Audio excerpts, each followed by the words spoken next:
ទីមនោរម្យខ្ញុំហើយនឹងមុំជាគូស្នេហាតែព្រានឥតខ្មាំងចង់មកកាឡាមានចិត្តជាមាចង់បានរូបស្រី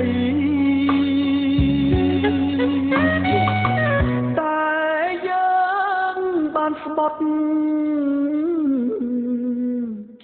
មុខតូចតាទីយើងទាំងពីរស្មោះស្ម័គ្រយូរលងទោះមានឧបសគ្គរួមរឹតចិត្តជុំក៏បងនឹងមុំមិនព្រាត់គ្នាឡើយឃើញយើងបានសុខគេមិនព្រមទេរងល្បិចរិះរេបំភ្លៃការពិតបងក៏ទុំអងស្រ័យប្រាប់ញាតិមិត្តអូពូហើយខ្ញុំឃើញវាមកក្នុងអូចាហើយពុកខ្ញុំបីណាក៏ទៅបដៅវិទ្យុទៅម្ចាស់ច្រើនទៀតបានពូយ៉ាងម៉េចហើយអរគុណហើយជួយអូព្រះវិលោកទើបដឹងច្បាស់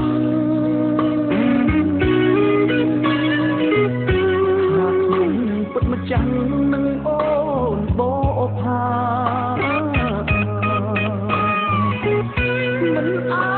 បំភ្លៃតាមតែពាក្យថាមានព្រះវិហារជាសង្ស័យផង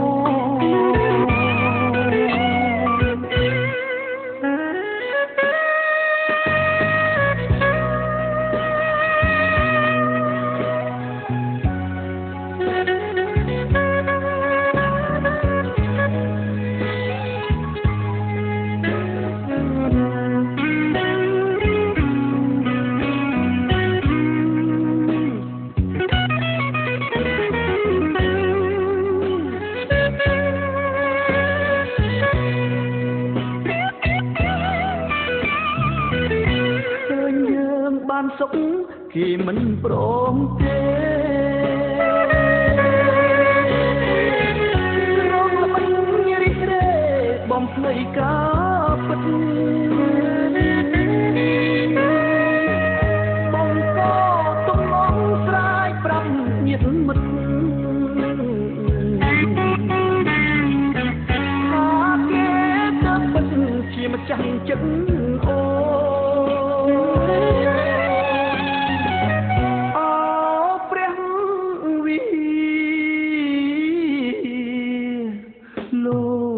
ដឹងច្បាស់ថាខ្ញុំពិតម្ចាស់នឹងអូនបោផាមិនអាចបំភ្លៃតាមតែពាក្យថាមានព្រះវិហារជាស័ក្តិសិទ្ធិ